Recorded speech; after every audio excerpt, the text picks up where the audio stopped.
हमारी आज की कहानी समाज के अलग अलग चेहरों की कहानी है, उसकी सोच की कहानी है। हालांकि ये समाज हमसे ही बनता है और ये हमारा ही सृजन है, लेकिन हमारा ही बनाया हुआ समाज हमारी सोच, हमारे जीने के तरीके को नियंत्रित करने लगता है। समाज बहुत जल्द आलोचनात्मक हो जाता है, जिस बात से हम सब डरते हैं, और कभी कभी यही डर हमसे गुनाह करवा देता है।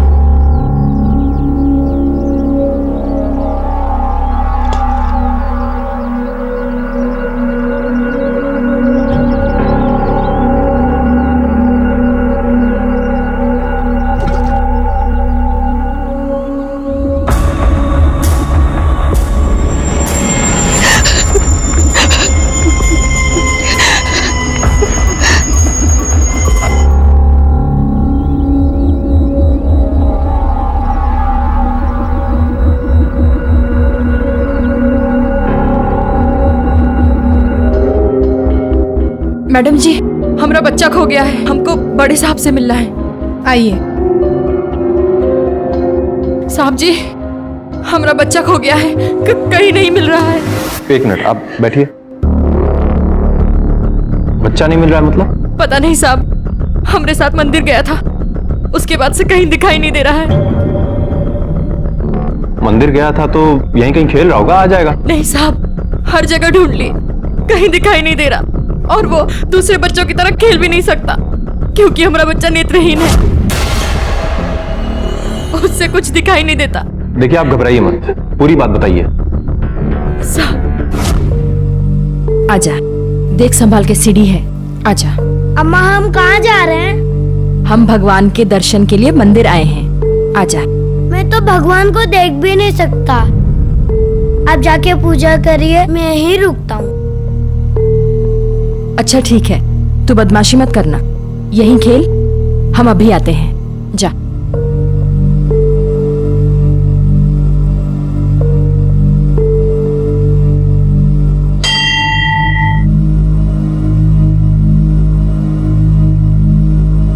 आइसक्रीम, आइसक्रीम वाला।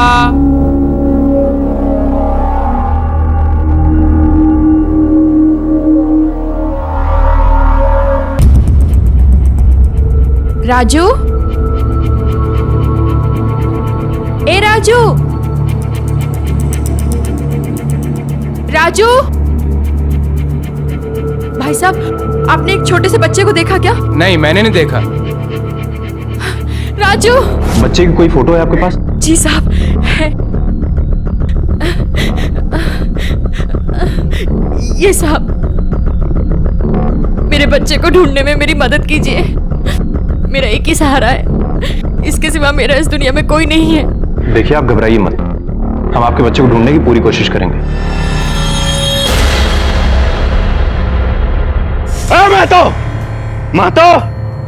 मैं तो घर से बाहर निकल साला, नहीं तो घर में घुस के मारेंगे तुमको। कौन है रे?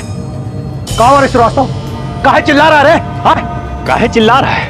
ऐसा भोले बन के पूछो जैसे कुछ मालूम ही नहीं है। हेलो, मेरी मुर्गी चुरा रहे हो तुम? मार के फेंक देंगे साला, झूठा इल्जाम लगाया तू। अरे चोर दिखते हैं तुमको? चोर दिखते हैं? काट कर फेंक देंगे।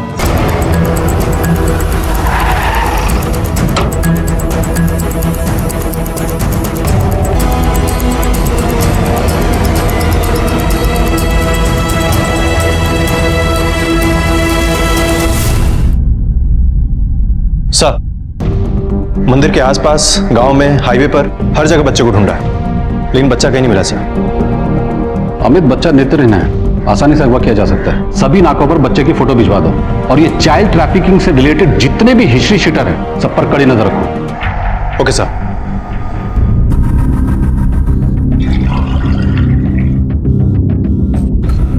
काहे झगड़ा मोल लेते हैं? तो क्या करें, चूड़ियां पहन के बैठ जाएं?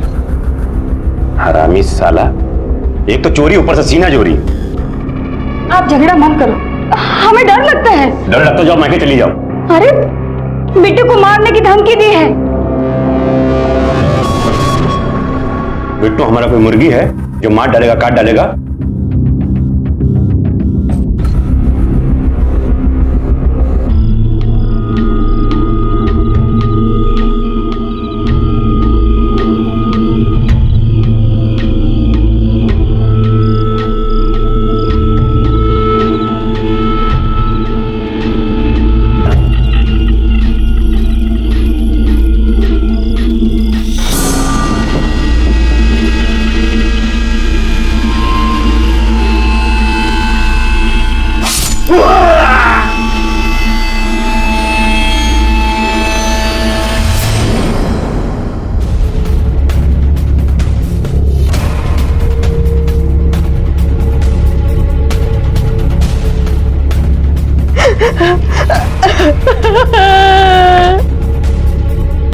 साहब देखो ना क्या कर दिया।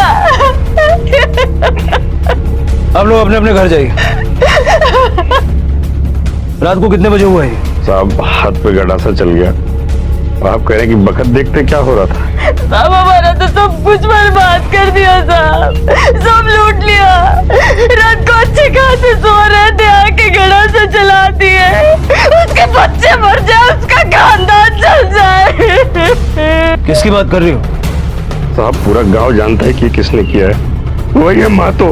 एक बार मेरा जख्म सूख जाए ना साहब, उसका दोनों हाथ लगा के तो नाम बदल देना मेरा। सर, इनके और इनके पड़ोसी मातों की पुरानी दुश्मनी है। पहले भी आपस में कई बार लड़ चुके हैं। देखो, हम अपनी तहकीकात कर रहे हैं, लेकिन इस बीच संयम रखो, वरना हाथ तो गया है, खुद भी जेल में जाओगे। मातो, मातो, क्या हुआ साहब? क्या हुआ? तलाशी लो इसके घर की। ओके सर, तुम लोग घर में जाओ। साहब क्या हुआ साहब? देखिए, कल जब रामजी भाई पे हमला हुआ उसमें हमारा कोनो हाथ नहीं है। कल तो गालियां देके बात कर रही थी, आज रामजी भाई हो गया। साहब वो कल थोड़ा गर्मा गर्मी हो गया था। पड़ोसी में हो जाता ना साहब कभी कभी। पड़ोसी एक दूसरे पर जानलेवा हमला भी नहीं करते। साहब देखिए, ये सच कह रहे हैं। कल रात को जब हमने चीख सुनी तो हम बाहर देखने गए और देखा कि रामजी भाई का हाथ कट गया था और खून बह रहा था। साहब तुमने उसे जान से मारने की धमकी दी थी? नहीं साहब, वो थोड़ा गुस्से में बोल गए थे हम। सर, ये देखिए, घर के पीछे रखा हुआ था। अरे साहब, एक कुल्हाड़ी से हाथ तो का छोटा डाली तक नहीं कटेगा, इसीलिए तो पिछवाड़े में पेड़ के पीछे पड़ा हुआ था। वो हम देख लेंगे, इसको जांच के लिए भेजो। Okay sir.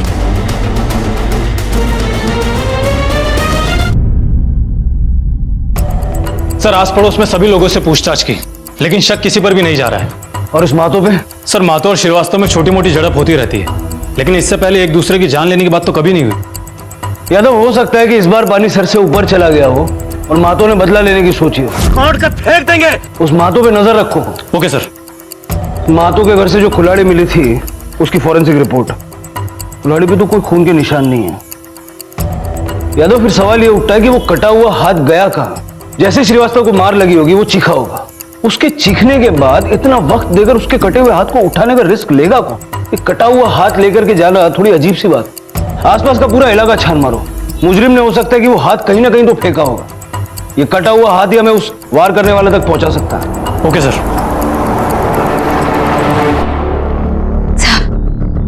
मेरे बच्चे को कुछ पता चला? देखिए, ढूंढ रहे हैं, अभी तक कुछ पता नहीं चला है। आप सब तो यहाँ बैठे हो, फिर उसे कौन ढूंढ रहे हैं? देखिए, आपके बच्चे की तलाश जारी है। आसपास के इलाकों से लेकर पुलिस स्टेशन से अस्पताल तक हर जगह खोज रहे हैं हम उसे। अस्पताल? सब ठीक तो है? कहीं मेरे बच्चे को कुछ? देखिए, आपके बेटे को कुछ नहीं हुआ है। प्लीज आप घर जाइए, हमें अपना काम करने दीजिए। जैसे कुछ पता चलेगा हम आपको बुलाएंगे। साहब क्या कर रही हैं आप? इसकी कोई जरूरत नहीं है। जैसे कुछ पता चलेगा हम आपको बताएंगे। दुनिया का सबसे बड़ा दुख एक माँ का होता है जब उसका बच्चा उससे बिछड़ जाता है, और यहाँ सुभद्रा सिर्फ एक माँ नहीं है बल्कि एक नेत्रहीन बच्चे की माँ है। लेकिन सवाल यह उठता है कि आखिर उसका बेटा गया कहाँ? वो देख नहीं सकता था, इस वजह से उसे पता था कि वो बिना किसी सहारे के कितनी दूर तक जा सकता है। तो क्या वो अपने बचपने में खिलवाड़ में कहीं भटक गया था, या फिर वो सही में किसी मुसीबत में फंस गया था? लेकिन इस गांव से अलग उस गांव में हुए हादसे का इस हादसे से भला क्या संबंध है? और सबसे बड़ा सवाल यह भी है कि वो नेत्रहीन बच्चा कहाँ है? सर, चाइल्ड ट्रैफिकिंग से रिलेटेड जितने भी हिस्ट्री शीटर्स थे, मैंने सबसे कड़ी पूछताछ की है। सर, मुझे नहीं लगता कि इनमें से किसी ने भी राजेश को उठाया होगा। पैसों को लेकर किए गए किडनैपिंग का केस नहीं लगता हमें। बच्चा नेत्रहीन है, हो सकता है रास्ता भटक गया, या फिर कहीं दूर निकल गया, या फिर बच्चे की अपंगता से परेशान होकर उसकी मां ने उसे कहीं छोड़ दिया, या उसके साथ कुछ कर दिया। अमित सर, सुभद्रा के आस पड़ोस में कड़ी पूछताछ करो। ठीक है सर।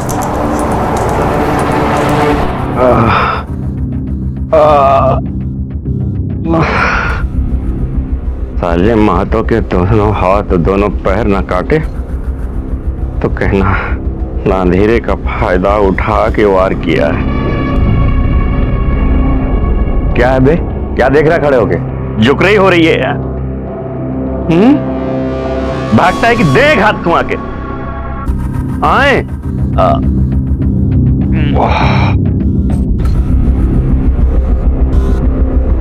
आराम से भाई, आराम से। बिट्टू, आज तुमने अपना होमवर्क किया है ना? देखना, आज सर तुम्हें इनाम देंगे। वो इनाम नहीं देते, वो छड़ी से मारते रहते, और इसलिए ना गौरी को भी स्कूल जाना अच्छा नहीं लगता। तुम लोग होमवर्क नहीं करोगे तो मार ही पड़ेगी ना। स्कूल नहीं जाओगे, पढ़ाई नहीं करोगे तो बड़े आदमी कैसे बनोगे? मुझे बड़ा आदमी नहीं बनना है। बड़ा आदमी है ना सिर्फ झगड़ा करते रहते।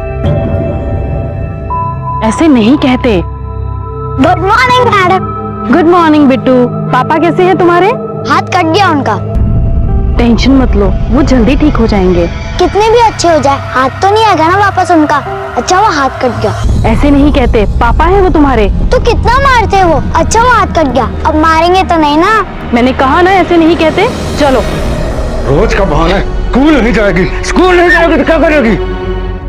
ले चालू, लगा चालू। स्कूल नहीं जाएगी, स्कूल नहीं जाएगी।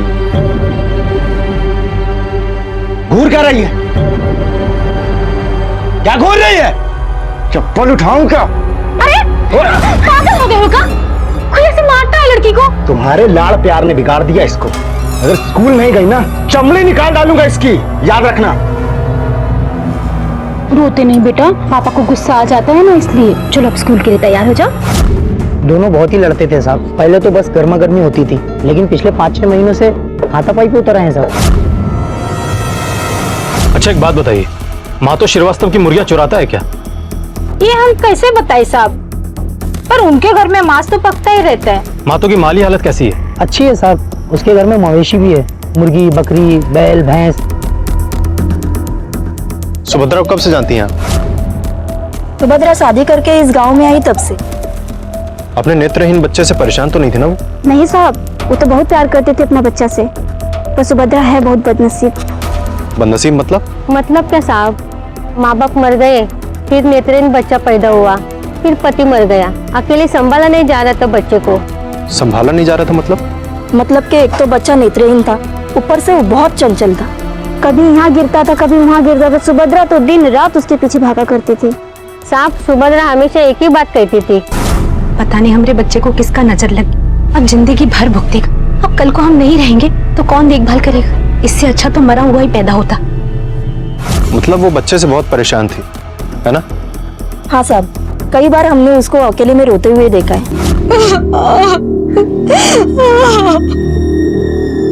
क्या हुआ बहन, काहे रो रही हो? अरे होना का था, आज गर्म पानी गिरा दी, जरा सी चूक हो जाती तो खुद भी जलता और हमको भी जलाता। हमारे तो करम ही फूट गए, जो भी अंधा बच्चा पैदा हुआ।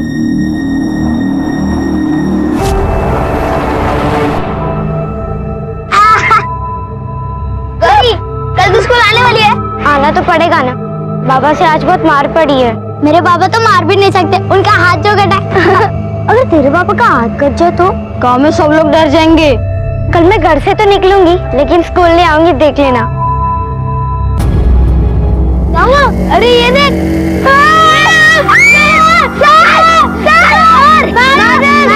क्या हुआ? ये देखो। तुम अपने बच्चे से बहुत परेशान थी। परेशानी काहे की? शादी के 7 साल बाद उसका जन्म हुआ था। तुमने बताया कि तुम उसे मंदिर लेकर गई थी जी।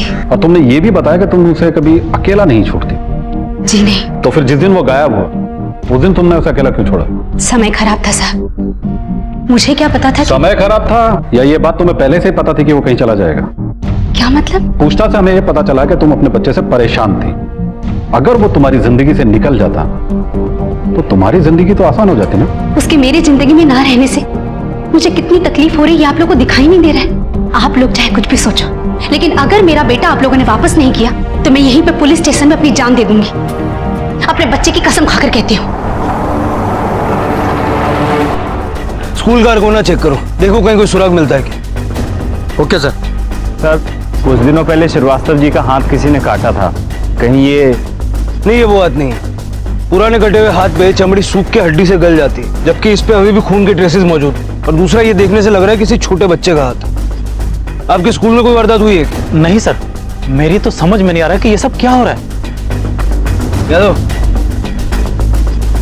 इस हाथ को फॉरेंसिक के लिए भेजो, जरा पता करो आसपास में कहीं कोई बच्चा मिसिंग हुआ है क्या, या कोई एक्सीडेंट हुआ है क्या। सारे हॉस्पिटल्स चेक करो। हमें ये पता लगाना होगा कि ये हाथ किसका है और यहाँ कैसे है। ओके सर, मेरे ख्याल से हमें आज स्कूल बंद कर देना चाहिए। सर ज्यादातर बच्चों के पेरेंट्स तो उनको लेके भी चले गए। और मुझे भी अब नहीं लगता कि कोई भी अपने बच्चों को स्कूल भेजेगा। स्कूल में साफ सफाई कौन करता है? नंकू करता है सर, लेकिन वो कभी कभार आता है, कभी कभार नहीं आता। जाओ तो। जी सर, पूरा स्कूल छान मारा पर कहीं कुछ नहीं मिला। यादव, इस ननकू को बुलाओ और टीचर से पूछताछ करो कहीं दो बच्चों के बीच में लड़ाई तो नहीं हुई। Okay sir. साहब, ये ननकू। नमस्ते साहब। कल स्कूल क्यों नहीं गए थे? साहब मेरी तबीयत ठीक नहीं थी इसलिए मैं स्कूल नहीं गया था साहब। अच्छा एक बात बताओ, तुम्हें स्कूल के पास में कोई संदिग्ध बात नजर आई क्या पिछले 1-2 दिन में? या वहां कोई बच्चा घूम रहा हो जिसको तुमने देखा हो? नहीं साहब, स्कूल में तो मैंने ऐसा कोई नहीं देखा। हाँ साहब, लेकिन एक छोटा बच्चा देखा, शायद खो गया था, जैसे रास्ता ढूंढ रहा हो। कहाँ देखा? सब जंगल के बाजू से जो हाईवे का रोड जाता है ना, वहीं पे। सब मैं वहां पे जाता हूँ चाय पीने के लिए। और क्या देखा तुमने? उसके बाद फिर हम सर जा रहे थे तो देखा कि बच्चा वहां पे था नहीं। यादव, इसका स्टेटमेंट लो और बच्चे का स्केच बनाओ। ओके सर, चलिए।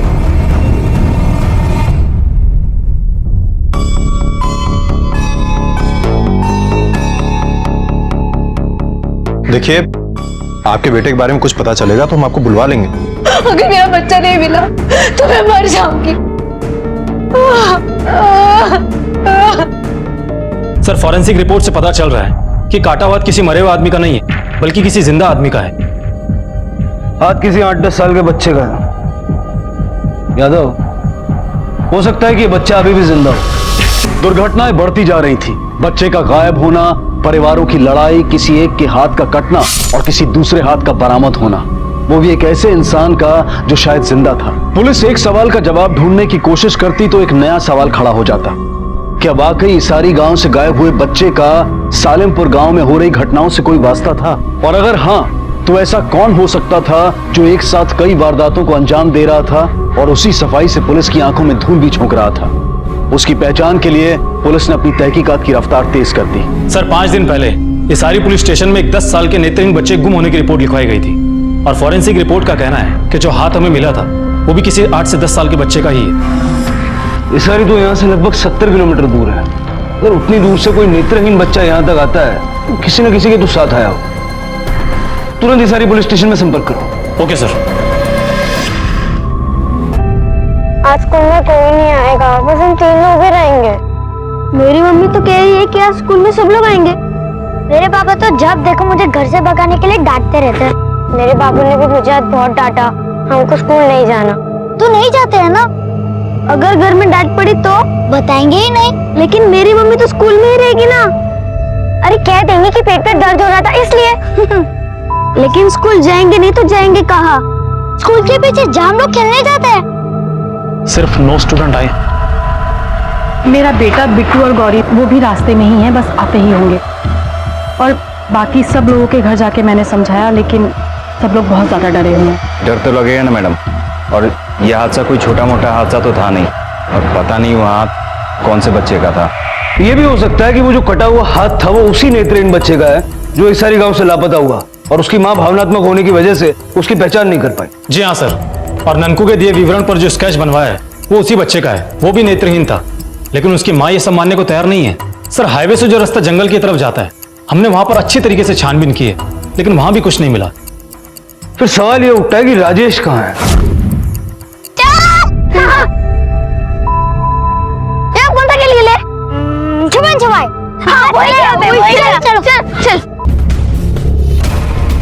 यादव, घसीटने के निशान नहीं है। इसका मतलब बच्चे की लाश को कहीं से लाकर यहाँ फेंका गया हो। इस बच्चे की बॉडी के कुछ पार्ट्स मिसिंग है, खासकर हाथ। मतलब जो हाथ स्कूल में मिला था वो इसका हो सकता है। फॉरेंसिक के लिए भेजो। सर ये देखिए, लगता है बच्चे को इसी से बांध के रखा गया होगा। ये दोनों चीजें फॉरेंसिक में भेजो। Okay sir. बाकी के बॉडी पार्ट्स पोस्टमार्टम के लिए भेजो और वेरीफाई करो कि वो जो हाथ हमें मिला था वो इसी बच्चे का है या नहीं। Okay sir.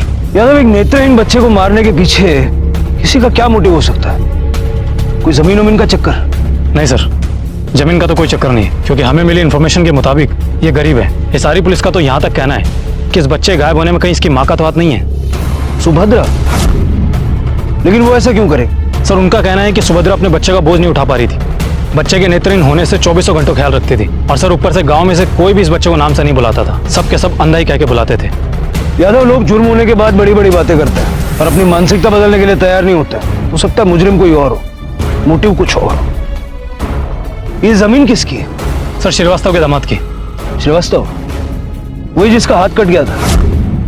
हाँ सर, उसके दामाद राधे की। राधे?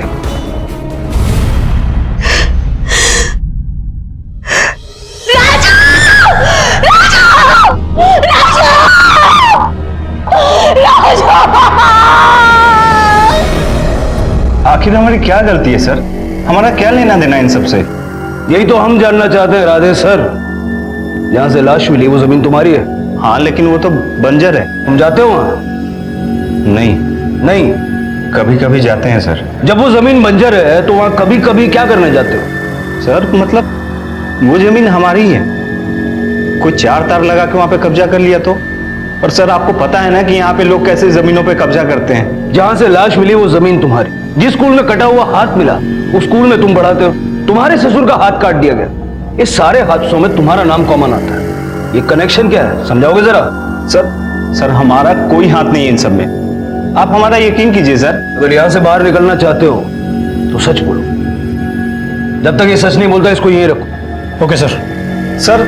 सर हमने कुछ नहीं किया सर हमारा यकीन कीजिए सर। साहब, इन सब में इनका हाथ नहीं हो सकता है।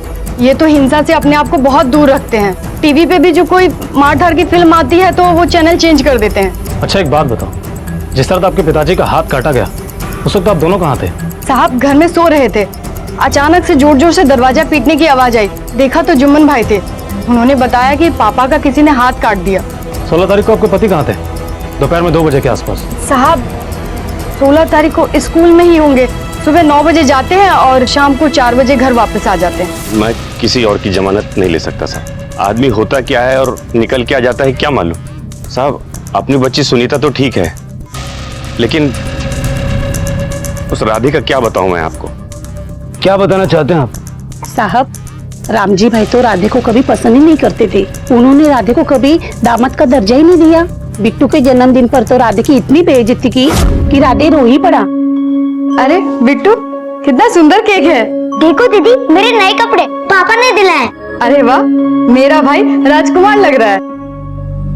भैया पानी तो खत्म। पानी खत्म? रुक मैं ले गया।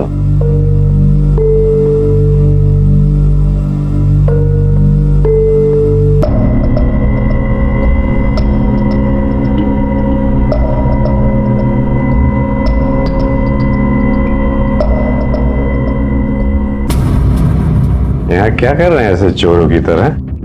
कुछ नहीं बाबूजी, वो पीछे हाथ में क्या छिपा रहे हैं? कुछ नहीं है। दिखाइए हमको क्या लिए। कह रहे हैं ना, दिखा कुछ नहीं बाबूजी। दिखा दो।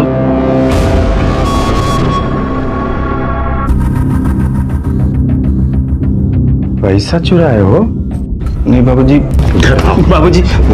बाबूजी हमारी बेइज्जती हो जाएगी बाबूजी। ये देखिए, खड़े हो जाओ चुपचाप।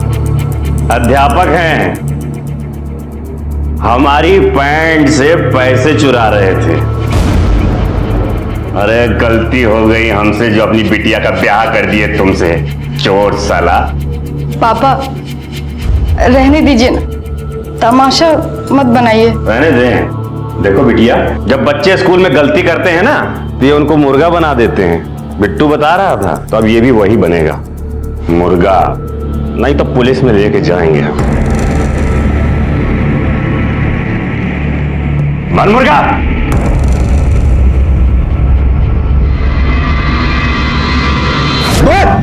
सर हाँ सर, वो पैसे हम नहीं चुराए थे क्योंकि हमको पैसों की बहुत जरूरत थी। बाबूजी से मांगते तो देते जरूर, लेकिन इतनी बातें सुना के देते कि बहुत बेइज्जती महसूस होती। इसलिए तूने पैसे चुराने की कोशिश की और बेइज्जती का बदला लेने के लिए उसका हाथ काट दिया? नहीं सर, हमने ऐसा कुछ नहीं किया है। चुप! ये बता बच्चे को क्यों मारा? सर हम किसी बच्चे को नहीं मारे। इसकी क्लास लगा दे रहे हो जब तक ये सच नहीं उगलता। सर हमारी बात मानिए सर। एक आदमी पकड़ा गया, उसने मेरे बेटे का खून कबूला किया। देखिए पुलिस उससे पूछताछ कर रही है, अगर उसने जुर्म किया होगा तो वो कबूल भी लेगा। तो ठीक है, जब तक मेरे बेटे का कातिल नहीं मिल जाता मैं यही रहूंगी, यही पुलिस स्टेशन के सामने अनशन पर बैठूंगी। और मेरे बेटे को जब तक न्याय नहीं मिल जाता तब तक ना मैं कुछ खाऊंगी और ना पानी का एक बूंद पीऊंगी। सर, राधे के बारे में पूछताछ करने पर एक अजीब सी बात सामने आई है। 5 साल पहले उस पर एक स्टूडेंट से छेड़छाड़ करने की कंप्लेंट दर्ज हुई थी, जो बाद में उस बच्चे के माँ बाप ने वापस ले ली थी।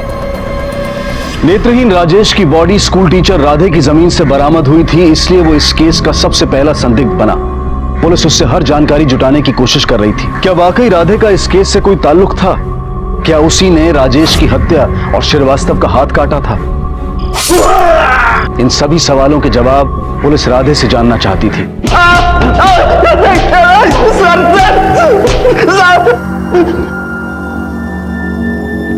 हमने कुछ नहीं किया सर, हमको कुछ नहीं मालूम। तेरे घर से जो कुल्हाड़ी मिली है ना, उस पर तेरे ससुर के खून के निशान। सीधा सीधा सच बोल दे, वरना इतना मारूंगा ना कुछ बोलने लायक नहीं रहेगा तू। बताते हैं सर, सब कुछ सच सच बताते हैं। हमने ही बाबूजी पे हमला किया था। बाबूजी ने इतनी बेइज्जती करी थी हमारी कि हम कई दिनों तक घर से बाहर नहीं निकल पाए। लोग मजाक उड़ाते थे हमारा। हमारे दिमाग में बस यही चल रहा था कि कैसे हम अपनी बेइज्जती का बदला लें।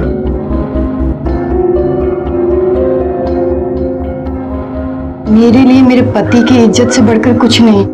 उस दिन जब बाबूजी और महतो में लड़ाई हुई तो हमको मौका मिल गया साहब।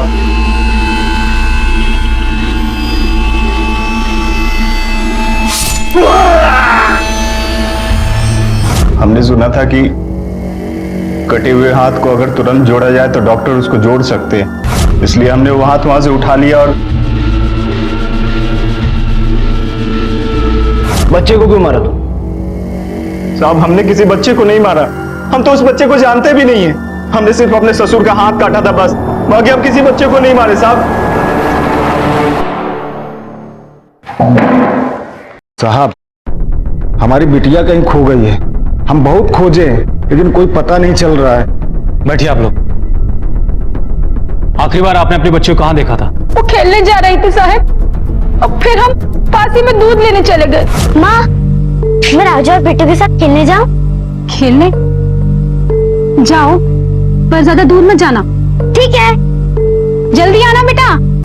हम लौटे तो वो घर ना ही लौटी थी। जब 2 घंटा हो गया तो हमको बहुत चिंता होने लगी। हम बिट्टू के घर गए तो पता गिरा कि वो लौट आया है, पर हमारी बच्ची नहीं लौटी थी साहब।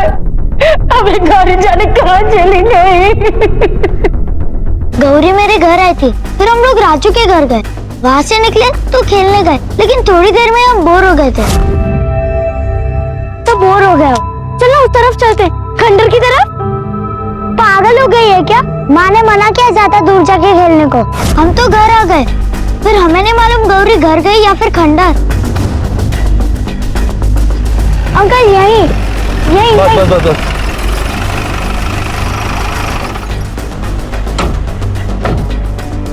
अंकल यही हम लोग खेल रहे थे, फिर मैं घर चला गया। बेटा खंडर कहाँ है? उस तरफ।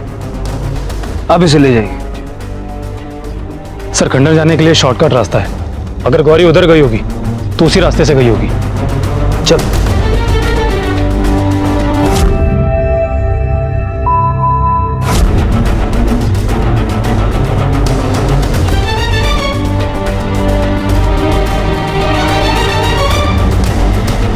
छोड़ दो मुझे, छोड़ दो मुझे, छोड़ दो। गुप्ता उठा से।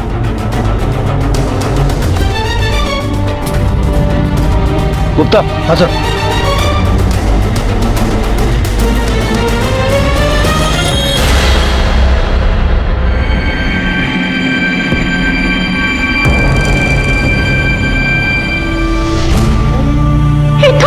ये तो अपने गौरी का है, ये तो अपने गौरी का है। किसी भी हादसे का एक दूसरे से कोई संबंध नहीं बन पा रहा था। श्रीवास्तव के हाथ का कटना, मुर्गियों की चोरी, राजू का गायब होना और फिर उसकी लाश का मिलना, और स्कूल में एक कटे हुए हाथ का मिलना, और अब गौरी का गुम हो जाना। लेकिन पुलिस को पूरा यकीन था कि इन सब में कोई ना कोई संबंध जरूर है, और पुलिस ये भी पता लगाने की कोशिश कर रही थी कि क्या इस सब के पीछे किसी मानसिक रूप से अस्वस्थ व्यक्ति का हाथ है। यादव 17 तारीख को राजेश के मिसिंग होने की कंप्लेंट लिखवाई गई सारी पुलिस स्टेशन, और पोस्टमार्टम रिपोर्ट के हिसाब से 20 तारीख को राजेश की मौत, और 20 तारीख को ही श्रीवास्तव का हाथ भी कटा, और 21 तारीख को हमें स्कूल में कटा हुआ हाथ मिला था। राजेश की डेड बॉडी हमें जिस हालत में मिली उसकी बॉडी के कई हिस्से काट लिए गए, लेकिन हमें मिला सिर्फ हाथ। और 26 तारीख को गौरी मिसिंग हुई। तो मुझे यह बताओ कि श्रीवास्तव की मुर्गियां किस दिन गायब? सर 20 सितंबर को मातो और श्रीवास्तव के बीच में झगड़ा हुआ था मुर्गी गायब होने को लेकर, और श्रीवास्तव का कहना है कि एक हफ्ते पहले भी उसकी मुर्गी चोरी हुई। और 24 सितंबर को श्रीवास्तव और मनोज के बीच लड़ाई हुई। श्रीवास्तव का यह कहना था कि उसकी बकरियां चोरी हुई। लेकिन सर एक बात समझ में नहीं आ रही, इनका कनेक्शन क्या हो सकता है आपस में? यादव, सितंबर की शुरुआत से ही गांव में ऐसे हादसे होने लगे। अब हमें यह पता करना है कि ऐसा अचानक क्या बदलाव आया गांव में जिसकी वजह से ऐसी चीजें होने लगी। गांव में होने वाली हर एक्टिविटी पे नजर रखो, और खास करके उस स्कूल के आसपास। हमारे पास टाइम बहुत कम है। अगर गौरी जिंदा है तो उसकी जान को खतरा है। हमें जल्द से जल्द गौरी तक पहुंचना होगा। Yes sir. अचानक से सालेमपुर गांव में हादसों पर हादसे होने लगे थे। पुलिस गौरी की तलाश कर रही थी। आखिर कहां थी गौरी, किसके पास थी और किस हाल में थी, जिंदा भी थी या नहीं? पुलिस ने किसी भी तरह की कसर नहीं छोड़ी थी। पुलिस गांव में सब पर नजर रख रही थी, और इसी बीच पुलिस को गौरी की लाश मिली।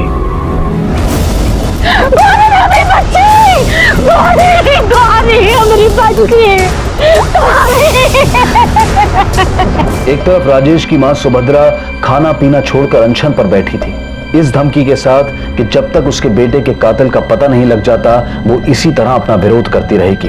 दूसरी तरफ गांव वालों का पुलिस के प्रति रोष बढ़ रहा था, और उन्होंने चौकी का घेराव कर लिया। पुलिस प्रशासन हाय हाय, पुलिस प्रशासन हाय हाय, पुलिस प्रशासन हाय हाय, पुलिस प्रशासन हाय हाय, पुलिस प्रशासन हाय हाय, पुलिस प्रशासन हाय हाय। क्या हो रहा है सब? देखिए, हमारे गांव में बहुत दहशत फैली हुई है। हम उनको बताएंगे क्या हो रहा है। हम लोग बहुत परेशानी झेल रहे हैं अपने गांव में। क्या हुआ साहब? हम भी वही पूछ रहे हैं कि क्या हुआ। हमारे गांव में पहले मवेशी गायब हो रहे थे, अब छोटे छोटे बच्चे गायब हो रहे हैं, और आप लोग हाथ पे हाथ धरे बैठे कुछ कर नहीं रहे हैं। ये सब कुछ जो हो रहा है ना, ये तुम में से ही कोई एक कर रहा है, और हो सकता है कि इस वक्त वो तुम्हारे साथ यहाँ नारे लगाने भी आया हो। इसलिए अगर अपने बच्चों की सलामती चाहते हो ना, तो चुपचाप पुलिस का साथ दो और अपने आसपास नजर रखो। चलो अब जाओ। बातें बनाने से काम नहीं चलेगा, हमको कार्रवाई चाहिए। एक बार बोला ना जाइए। बाहर निकालो इनको। चलो चलो निकलो।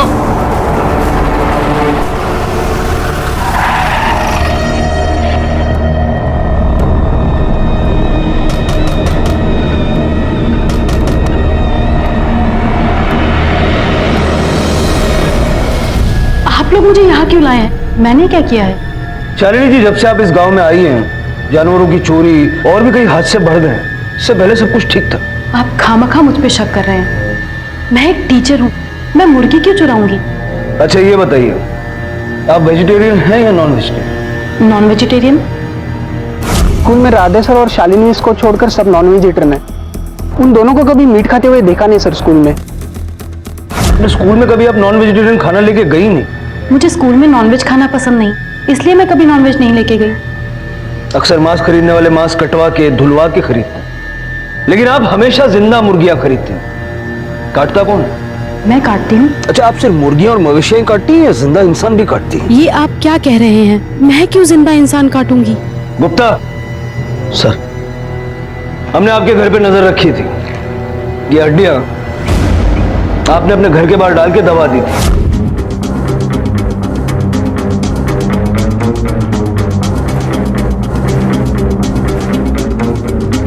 उन हड्डियों को जब हमने टेस्ट के लिए भेजा तो पता चला कि इसमें कुछ इंसानी हड्डियां भी हैं, बच्चे की उंगलियों की हड्डियां। अब सीधा सीधा सच बताओगी या अपना तरीका अपना है?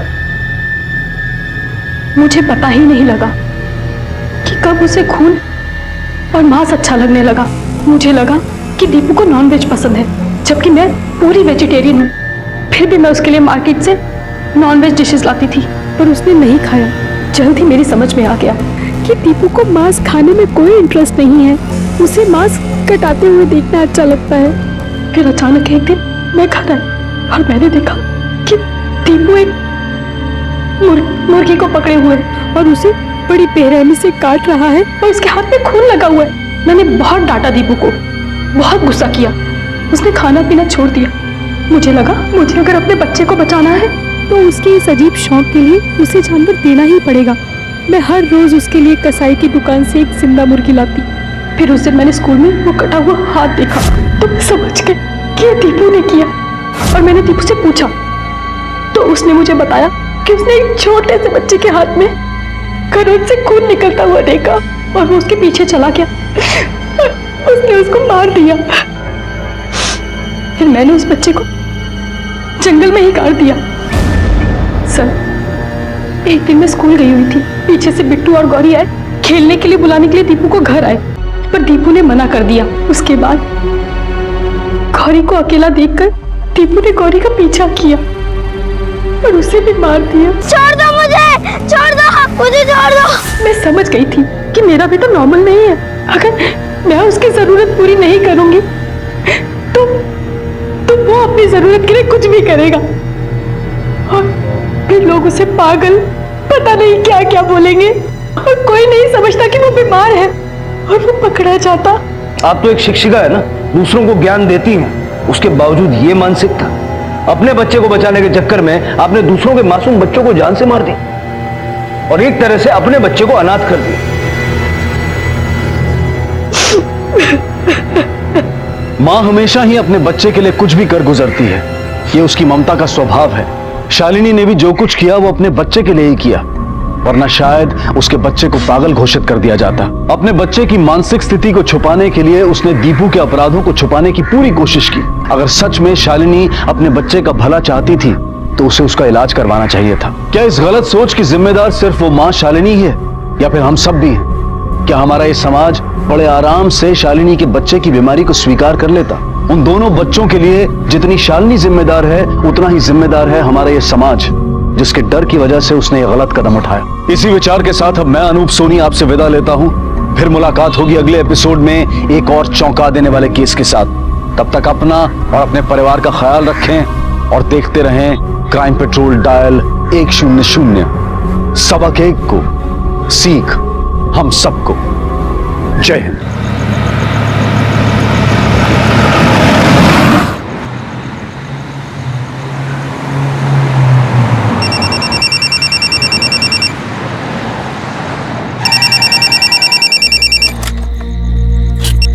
हाँ आई बोल। सचिन, अरे कुठे आहेस तू? कितना वक्त हुआ? थोड़ा लेट होया निकलने में। मैंने अभी हाईवे क्रॉस ही किया है, पौड रोड पहुंच गया हूँ। आधे घंटे में पहुंच जाऊंगा। घाई नको करू, संभाल के आ। तू टेंशन नको घेऊ, ठेवू फोन मी। अच्छा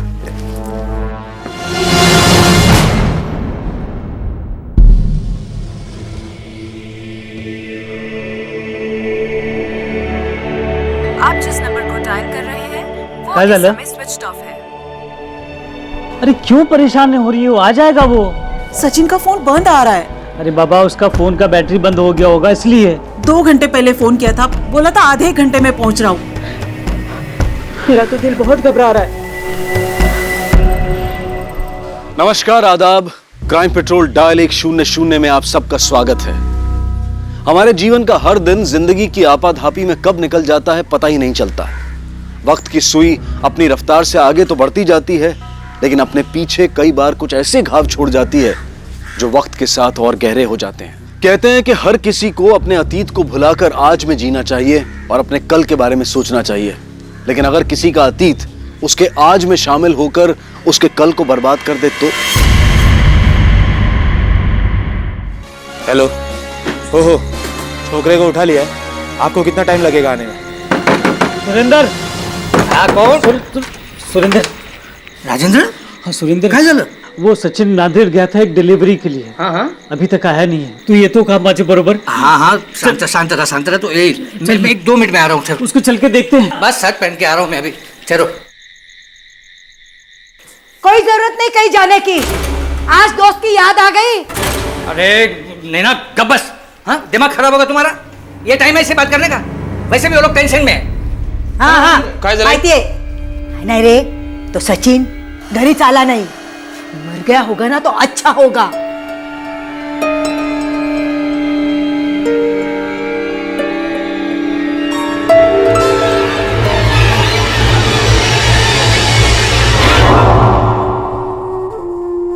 तूने मुझे धोखा दिया है। शादी से पहले तो किसी और मर्द के साथ। मैं तेरे साथ नहीं रह सकता, मुझे तलाक चाहिए।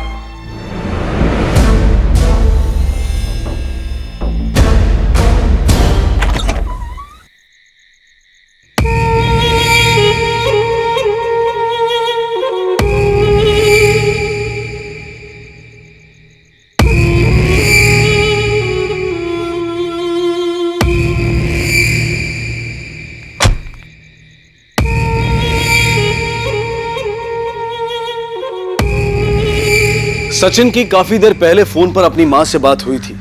नांदेड़ से वापस लौटते वक्त उसके साथ जो कुछ भी हुआ था उसके घर वाले उससे बेखबर थे। पर यह विद्या कौन थी? उसका इस कहानी से क्या लेना देना था? राजेंद्र और सुरेंद्र सचिन की तलाश में निकल चुके थे। अरे राजेंद्र, एक मिनट गाड़ी थामो। सचिन से तो गाड़ी नहीं है। राजेंद्र, ये तो सचिन की गाड़ी है। सचिन, सचिन, सचिन, वो राजेंद्र, हाँ, इकडे ये देख।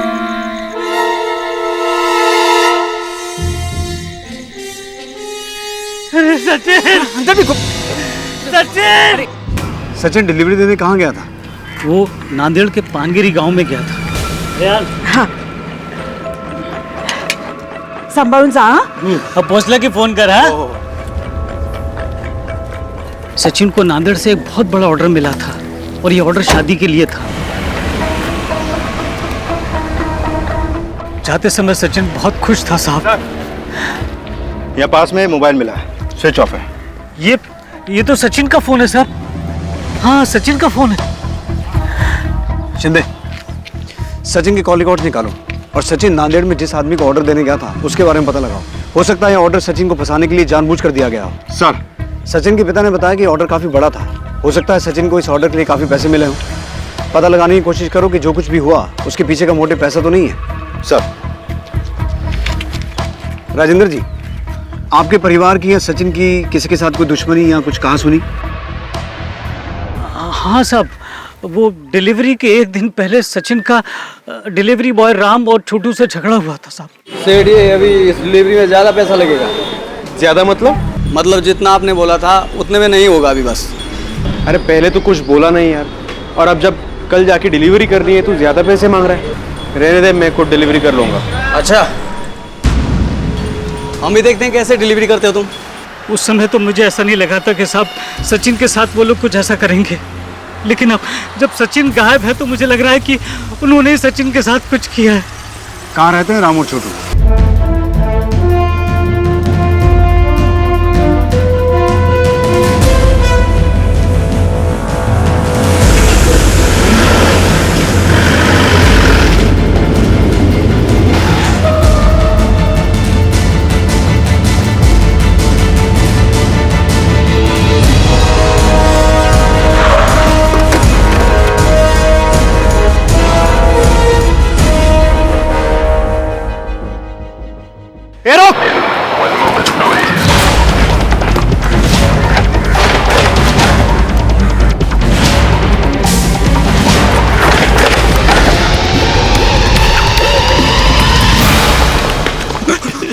साहब, हमने कुछ नहीं किया साहब। सब हमने कुछ नहीं किया साहब। सर, ये रहा सचिन का कॉल रिकॉर्ड। सर, मैंने सचिन का मोबाइल चेक किया। जिस दिन सचिन गायब हुआ था उस दिन उसके मोबाइल पे टोटल 12 कॉल आए थे, जिसमें से उसने 5 रिसीव किए थे, बाकी के 7 उसके मिस कॉल में चले गए। सर, सचिन को पहला कॉल योगेश राणा का आया था, जिसे मिठाई की डिलीवरी देने में खुद गया था। उसके बाद उसकी मंगेतर प्रीति और उसके एक दोस्त संतोष का कॉल आया था। आखिरी कॉल उसे उसकी माँ का आया था। सर, इसके अलावा उसके मोबाइल पे कई बार एक लैंडलाइन से मिस कॉल आया है, जिसे उसने सिर्फ एक बार रिसीव किया है। अब हमें यह पता करना होगा कि सचिन की इन सब लोगों से क्या बातचीत हुई थी। शायद कोई क्लू मिले। ये राम और छोटू ने मुंह खोला? जी अभी तक नहीं सर, लेकिन पीएसआई साहब उनसे पूछताछ कर रहे हैं।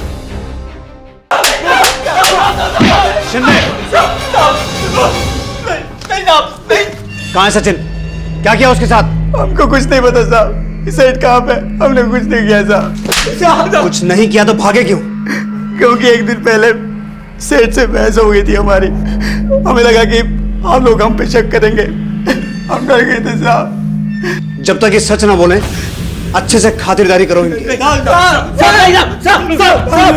सर, मिठाई की डिलीवरी कब तक मिलेगी ये जानने के लिए मैंने सचिन को कॉल किया था, और कुछ नहीं सर।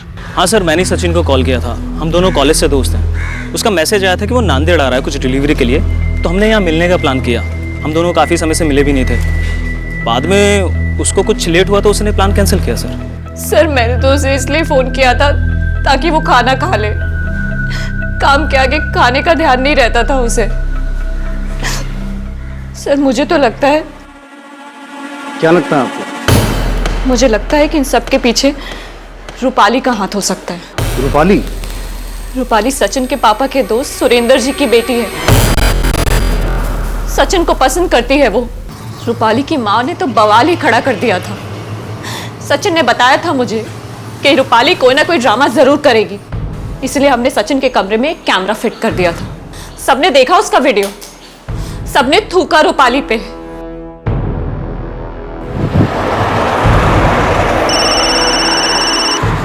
हेलो सर, राम और छोटू कुछ बताना चाहते हैं। हम लोग राजेश सेठ की बातों में आ गए थे साहब। उन्होंने हमको भड़काया और बोला कि सचिन भाव का धंधा अच्छा चल रहा है और पगार बढ़ाने को बोलो। राजेश सेठ का धंधा अच्छा नहीं चल रहा था साहब, इसलिए वो सचिन सेठ से चलते थे। आराम से आराम से आराम से। क्या रे सचिन, राणे का ऑर्डर पहले मुझे मिला था, तूने मेरे कस्टमर पे हाथ क्यों डाला? मैं क्यों किसी पे हाथ डालूंगा भाई? और राणे सेठ ने मुझे पहले ऑनलाइन ऑर्डर दिया है। तू पूछ ना राणे सेठ को, पूछ कि तेरी घटिया मिठाई के ऑर्डर को छोड़ के उन्होंने मेरी टॉप क्लास मिठाई की ऑर्डर क्यों दी, पूछ उनको। अरे धंधे में आके 2 दिन नहीं हुए तुझे और हवा में उड़ने लगा है तू। ऑनलाइन खेलेगा मेरे साथ तू? अभी इंजीनियर है ना तू, वहीं जाके खेलना ये सब। यहाँ मेरा धंधा क्यों चौपट कर रहा है तू? देख राजेश, ये तीखा तेवर ना मिठाई बेचने वाले को सूट नहीं करता। तू भी शुरू करना ऑनलाइन बिजनेस, तुझे किसने रोका है? देख मला खूप उशीर होतोय, बहुत बड़ी ऑर्डर है, मुझे काम करने दे। देखता हूँ मैं अब तुझे। राजेश सेठ ने हमको भड़काया कि हम ज्यादा पैसे की डिमांड करें।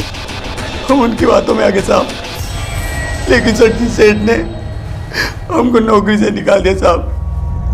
बस इतनी सी बात है साहब। फिलहाल इन दोनों को जाने दो, लेकिन नजर रखना। सर शिंदे, सचिन के कॉल लॉग में जो लैंडलाइन से मिस कॉल्स थे उसके बारे में कुछ पता चला? हाँ सर, वो कॉल्स कैसे पीसीओ से किए गए थे, लेकिन किसने किए वो आइडेंटिफाई नहीं हो पाया। लेकिन शिंदे, इस केस को क्रैक करने के लिए हमें कोई ना कोई लीड तो चाहिए। राम और छोटू के हिसाब से राजेश सचिन से जलता था, और वहीं दूसरी तरफ राजेश की बहन रूपाली किसी भी तरीके सचिन को हासिल करना चाहती थी। इस हिसाब से इन दोनों भाई बहन के पास मोटिव तो है सचिन को किडनैप करने का। कहीं सारे कांड में इन दोनों का हाथ तो नहीं है? हाँ सर, मैंने सचिन को धमकी जरूर दी थी और हम दोनों में थोड़ी गर्मागर्मी भी हुई थी, लेकिन इसका मतलब ये नहीं है सर कि इतनी छोटी सी बात के लिए मैं उसका किडनैप कर लूँ। सर वो बेंगलोर में इंजीनियर था, वहीं जाके नौकरी करता। मुझे तो लगा था इसके पापा भी दुकान बंद करके उसी के पास चले जाएंगे, लेकिन उल्टा वो यहाँ आया और वो ऑनलाइन करके पूरे कस्टमर खींच लिए और मेरा धंधा चौपट कर दिया सर। इसीलिए मैंने उसका धंधा चौपट करने के लिए राम और छोटू को उकसाया। लेकिन आई शपथ, खरं सांगतो सर, मैंने उसका किडनैप नहीं किया है। जी सर, मैं सचिन को बहुत पसंद करती थी, पर पता नहीं उसे उस प्रीति में क्या दिखता था जो सचिन ने उससे एंगेजमेंट कर ली। और मैंने सोचा कि शादी से पहले एक आखिरी बार ट्राई कर लूँ, पर सर उसने मुझे कहीं का नहीं छोड़ा और उसके बाद से मैंने सचिन से कभी बात भी नहीं की।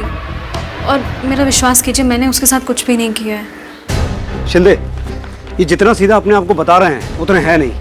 हो सकता है ये काम इन्होंने खुद ना किया हो, किसी और से करवाया हो। कड़ी निगरानी रखो इन पर। सर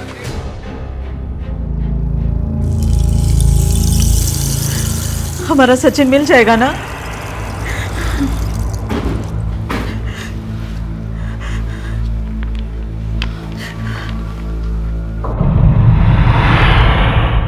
राधिका स्वीट्स हमारी बहुत पुरानी दुकान है। मैं और सुरेंद्र दोनों पार्टनर थे और हमारी दुकान बहुत अच्छी चल रही थी सर।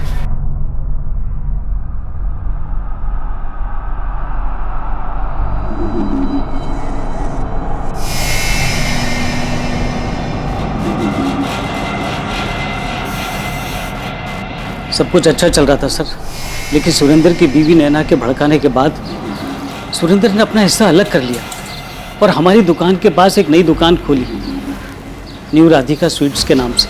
लेकिन उनकी दुकान चली नहीं। इसके बाद सुरेंद्र की बीवी हमसे जलने लगी और उसने अपने लड़के को मेरे लड़के के खिलाफ भड़काया। और वो उसका दुश्मन बन गया, और उसके बाद भी बात नहीं बनी तो अपनी बेटी को मेरे लड़के को फंसाने के लिए लगाया।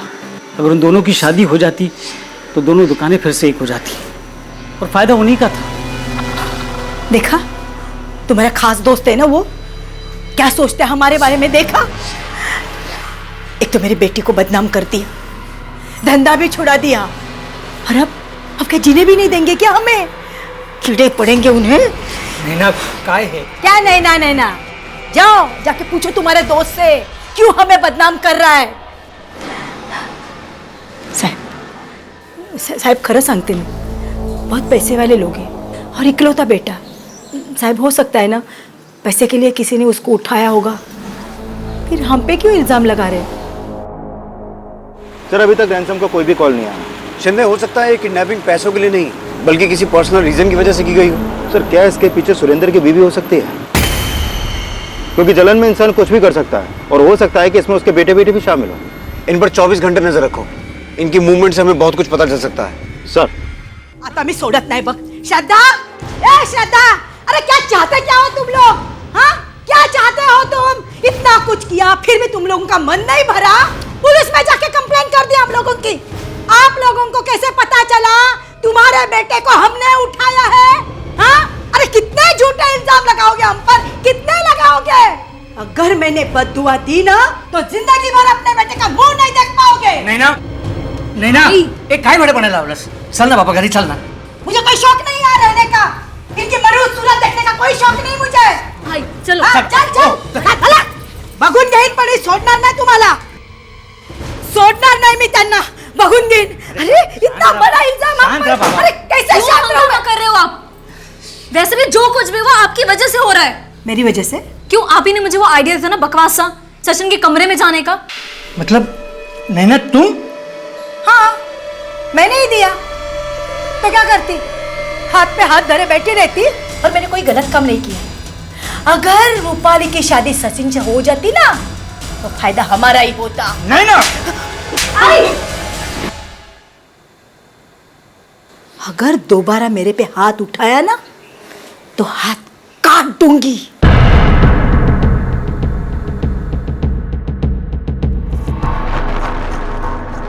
आई एम सॉरी विद्या जी, मैं आपको एलिमनी नहीं दिला पाया। केस पूरी तरह से उनके फेवर में था। सर, ये डिटेक्टिव गोविंद सचिन के केस के बारे में इन्होंने पेपर में पढ़ा था, उसी के सिलसिले में कुछ बताना चाहते हैं। बैठिए। सर, सचिन ने मुझे हायर किया था। हायर किया था? किस काम के लिए? उसे प्रीति के कैरेक्टर पे डाउट था। वो ये जानना चाहता था कि प्रीति का किसी से अफेयर है या नहीं। उसने मुझसे कहा कि मैं प्रीति पे नजर रखूं। फिर उसने मुझे नीलेश की फोटो भी दी और उन दोनों पे नजर रखने के लिए कहा। सर, जब मैंने नीलेश और प्रीति पे नजर रखना शुरू किया तो मैंने ये पाया कि उनके बीच ऐसा कुछ नहीं, वो सिर्फ दोस्त है। ये बात मैंने सचिन को भी बताई, लेकिन पता नहीं क्यों वो ये मानने के लिए तैयार ही नहीं था। फिर उसने मुझे प्रीति की पास्ट की डिटेल्स निकालने को कहा। पास्ट में प्रीति के कई सारे बॉयफ्रेंड्स रह चुके थे। प्रीति के पास में जितने भी बॉयफ्रेंड्स थे उनमें से कोई ऐसा भी है जिसके साथ प्रीति का? सर, मुझे तो ऐसे कुछ सबूत नहीं मिले। मुझे प्रीति के बारे में जो भी डिटेल्स मिली मैंने वो सारी सचिन को दे दी। ये सब प्रीति के बॉयफ्रेंड्स हैं? है नहीं, थे। अब प्रीति इनमें से किसी के टच में नहीं। लेकिन बॉयफ्रेंड्स तो थे ना? सर, प्रीति के एक्स बॉयफ्रेंड्स के फोटोज देखने के बाद सचिन काफी गुस्सा हुआ था। उसने मेरे सामने ही प्रीति से एंगेजमेंट तोड़ने की बात तक कह दी थी। उसे लेकर प्रीति का भाई उत्कर्ष सचिन से काफी नाराज हुआ था। सर, सचिन ने मुझसे कहा कि मैं एंगेजमेंट तोड़ दूं, वरना वो सबको मेरा पास बता देगा। सर, ये एक अरेंज मैरिज थी। उसको मैंने कहा कि ये प्रीति के जो भी रिलेशनशिप्स थे वो एंगेजमेंट के पहले के थे, और हर एक इंसान का एक पास्ट होता है। मैंने उसे समझाया कि उसका भी कोई एक पास्ट होगा। अच्छा, तो कहीं इसी वजह से तुम दोनों ने उसके साथ कुछ? नहीं सर, हम लोगों ने कुछ नहीं किया। हम लोग इज्जतदार घर के लोग हैं। हम तो यही सोच रहे थे कि इसके बारे में घर में बात करने से पहले हम सचिन से एक बार और बात करते हैं, लेकिन इसी बीच हमें सचिन की गायब होने की खबर आ गई। तो तुमने उस दिन झूठ क्यों बोला था?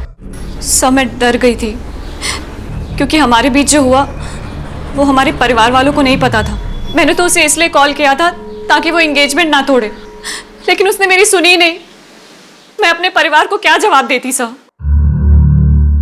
शिंदे, एक बात नोटिस करने वाली है, सचिन के इतने सारे दुश्मन हैं और सबके पास अपना अपना एक मोटिव है सचिन को किडनैप करने का। हाँ सर, लेकिन राम और छोटू पर नजर बनाए रख लिया। वो लोग अभी एक कंस्ट्रक्शन कंपनी में काम कर रहे हैं और उनके अकाउंट में सिर्फ 30,000 रुपए जो उनकी सेविंग है।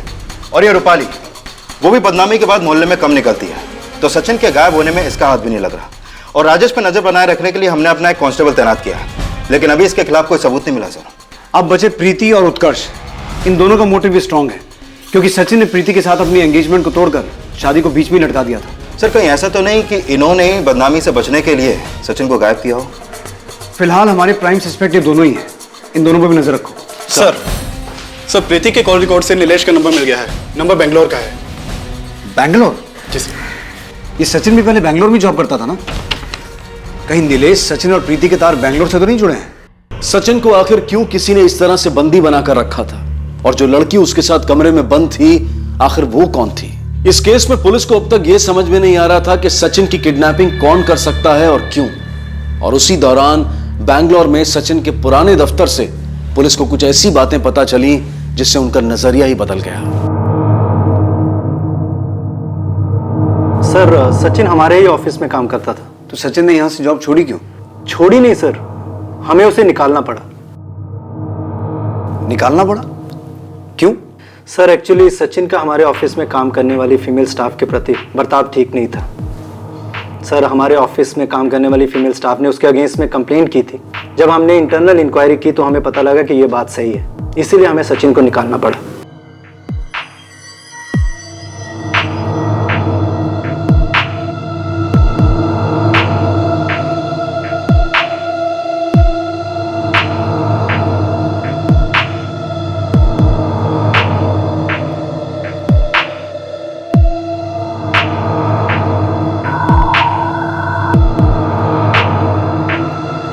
सर असल हंगामा तो तब शुरू हुआ जब सचिन ने हमारे ही ऑफिस में काम करने वाले एक मेल एम्प्लॉय की वाइफ के साथ अफेयर किया, और वो दोनों हस्बैंड वाइफ हमारे ही ऑफिस में काम करते थे।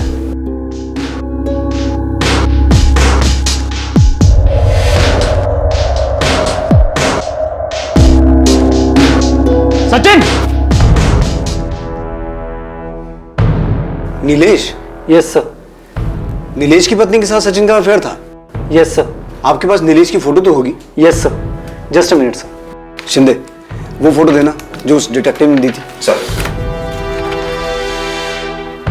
सर नीलेश।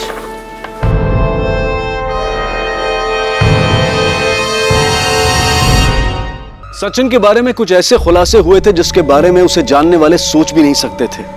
जहां सचिन को कैद करके रखा गया था, वो वहां से निकलने की भरपूर कोशिश कर रहा था। और जो लड़की उसके साथ कैद में थी, क्या वो सचिन को जानती थी?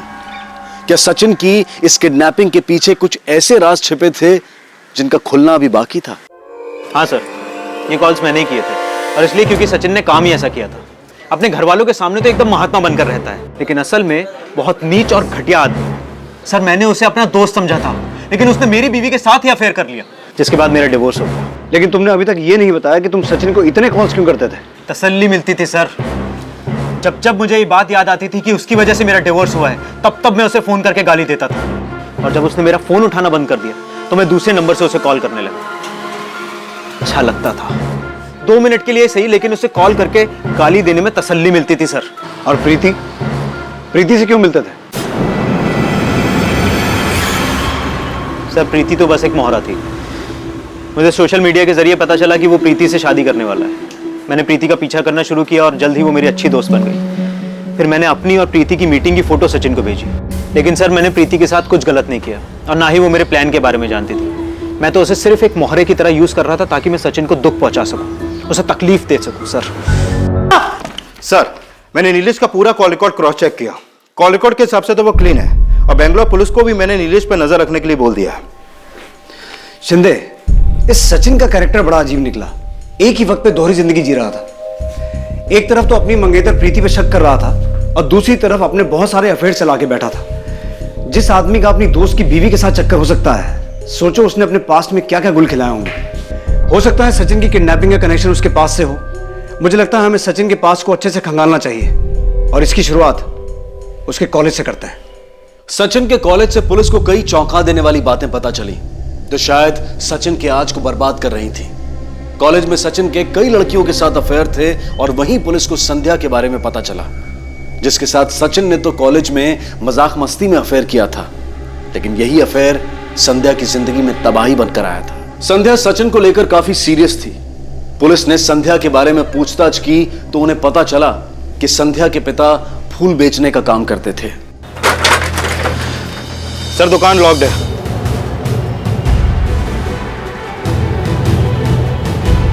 ये फूल वाला आज आया नहीं? आज क्या साहब, ये तो कई महीनों से नहीं आया है। क्यों, कहाँ गया? साहब जाने से पहले बोल के गए थे कि नांदेड़ जा रहा है। नांदेड़? हाँ साहब। नांदेड़ में कहाँ? नांदेड़ में साहब ये तो नहीं मालूम मुझे। शिंदे, सचिन भी मिठाई की डिलीवरी लेके नांदेड़ ही गया था ना? हाँ सर। ये सिर्फ एक कोइंसिडेंस नहीं हो सकता, जरूर इसके पीछे कोई गहरी साजिश है। सर, ये दुकान का ताला तोड़ के चेक करें।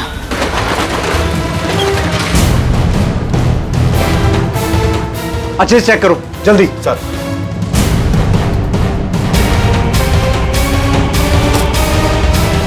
सर, ये देखिए। ये फोटो सभी पुलिस स्टेशन में भेजो। मुझे लगता है सचिन को गायब करने में इन दोनों का ही हाथ है। सर।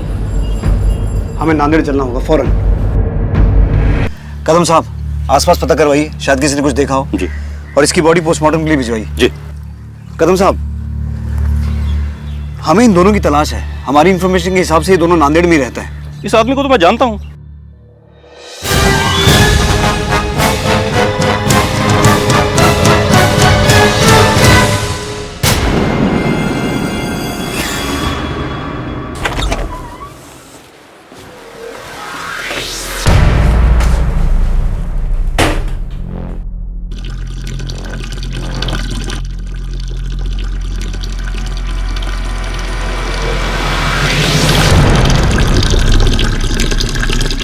मैं जो कर रहा हूं तुम्हारे लिए कर रहा हूं।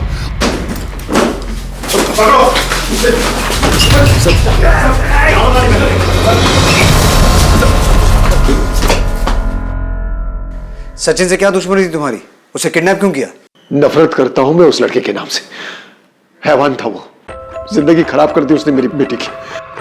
उसके चक्कर में मेरी बेटी पागल हो गई साहब। मैं रोज अपनी दुकान से उस सचिन को देखता था, हर हफ्ते किसी नई लड़की के साथ घूमता था और मेरी दुकान से फूल खरीद के उन लड़कियों को देता था। इस बीच पता नहीं साहब कब उसने मेरी बेटी संध्या को अपना शिकार बना दिया।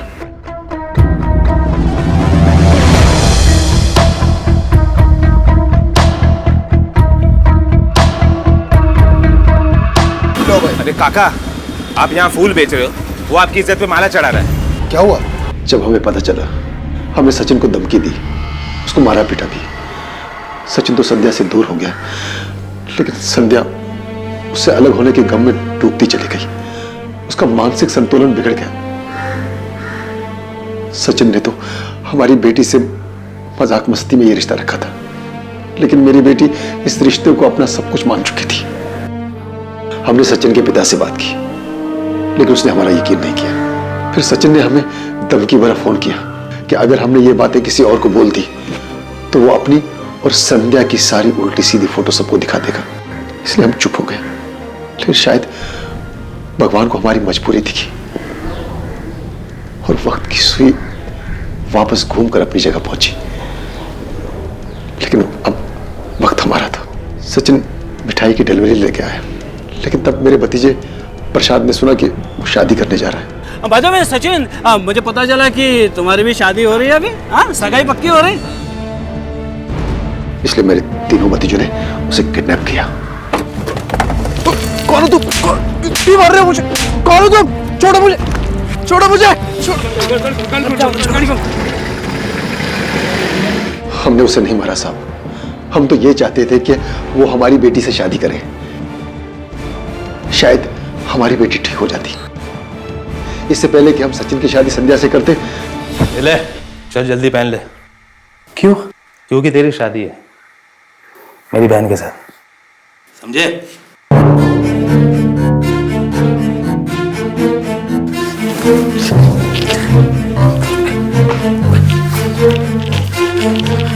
नहीं करूंगा मैं तुझसे शादी।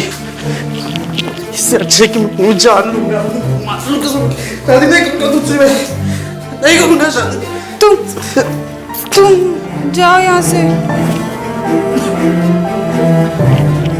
जाओ तो तुम जाओ।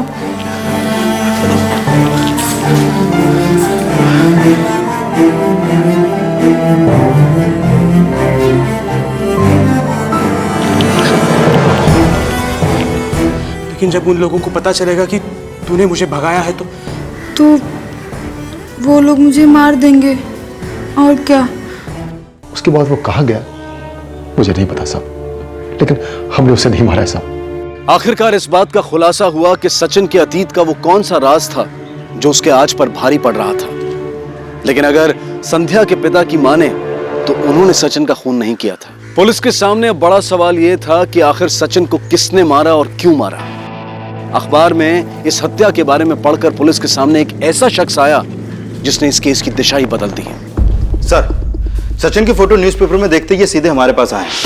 दरअसल जिस दिन सचिन की डेथ हुई थी, डेथ से कुछ देर पहले सचिन ने इनके मोबाइल से एक फोन किया था। किसे फोन किया था? सर वो तो मुझे पता नहीं। साहब वो भागता हुआ मेरे पास आया, मुझसे मेरा फोन मांगने लगा। मुझे एक फोन करना है आपके मोबाइल से। शक्ल से काफी परेशान लग रहा था और उसे चोट भी लगी थी। मुझे उस पे दया आ गया और मैंने अपना फोन उसे दे दिया। Thank you. शिंदे, फौरन पता करो इनके फोन से सचिन ने किसे फोन किया था। सर ये फोन दीजिए तो। जी सर।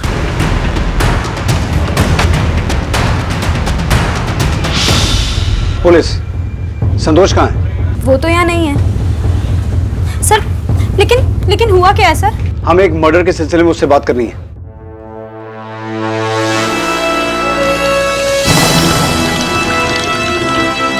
सर अंदर नहीं है वो। शिंदे, रेलवे स्टेशन, बस अड्डा, ऑटो स्टैंड, हर जगह ढूंढो उसे, क्विक। सर लेकिन बताइए ना किसका मर्डर हुआ है? सचिन पाटेकर।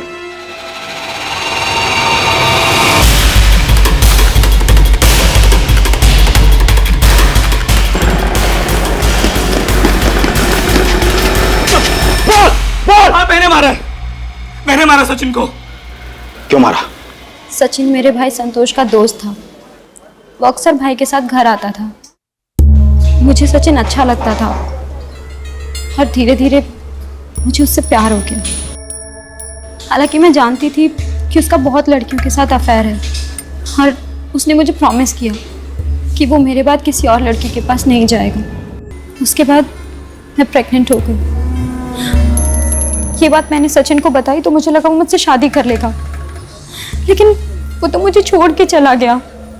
मैं बहुत डर गई थी सर, इसलिए मैंने चुपचाप अबॉर्शन करा लिया। ये बात मेरे अलावा कोई नहीं जानता था और फिर मेरी शादी हो गई। मेरे पति और सचिन एक ही कंपनी में काम करते थे।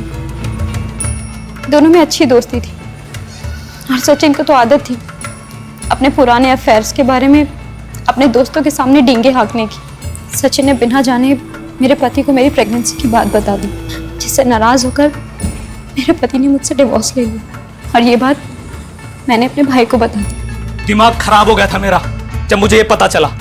मैं उसे उसी दिन मार देना चाहता था जब वो नांदेड़ आया था। बाद में मुझे पता चला कि वो किडनैप हो गया है और एक दिन एक अननोन नंबर से उसने मुझे फोन किया। हेलो संतोष, मैं सचिन बात कर रहा हूँ। यार मैं आता नांदेड़ में है, बहुत बड़ी मुसीबत में हूँ यार मैं। मुझे किस लोगों ने किडनैप किया था, मैं पुलिस के पास नहीं जा सका क्योंकि सचिन फोन पर अपनी जान की भीख मांग रहा था। मैं तो इसी इंतजार में था कि कब उस कुत्ते को तड़पा तड़पा के मारूं, अपनी बहन की, अपने परिवार की इज्जत का बदला लूं। थैंक्स यार, तू आ गया। ये जगह सेफ थे, चल निकलते यहाँ से। वो लड़की को भी बचा।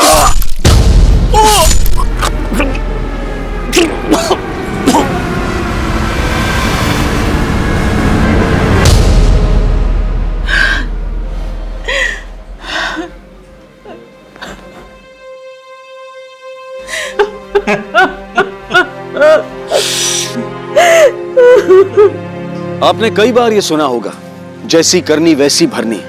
आज का ये केस इस कहावत को सच साबित करता है। आज सचिन तो जिंदा नहीं है, लेकिन उसकी वजह से न जाने कितनी जिंदगियां बर्बाद हो गई। भले ही सचिन का खून संतोष ने किया हो, पर राजेंद्र, संध्या, विद्या और शारदा, इन सब के विश्वास का खून सचिन ने कई बार किया था। सचिन के एक मजाक ने संध्या की जिंदगी बर्बाद कर दी। वो आज भी पूरी तरह से दिमागी तौर पर ठीक नहीं हो पाई है। जरूरत है कि हम अपने नजरिए को बदलें और रिश्तों की कदर करना सीखें। जिस दिन हमारा नजरिया बदलेगा उस दिन हमारा देश बदलेगा। इसी विचार के साथ अब मैं अनूप सोनी आपसे विदा लेता हूं। फिर मुलाकात होगी अगले एपिसोड में एक और चौंका देने वाले केस के साथ। तब तक अपना और अपने परिवार का ख्याल रखें और देखते रहें क्राइम पेट्रोल डायल 100। सबक एक को सीख हम सबको। जय हिंद। इस तरह के और भी एपिसोड देखने के लिए हमारे चैनल को सब्सक्राइब करें और बेल आइकन दबाना ना भूलें।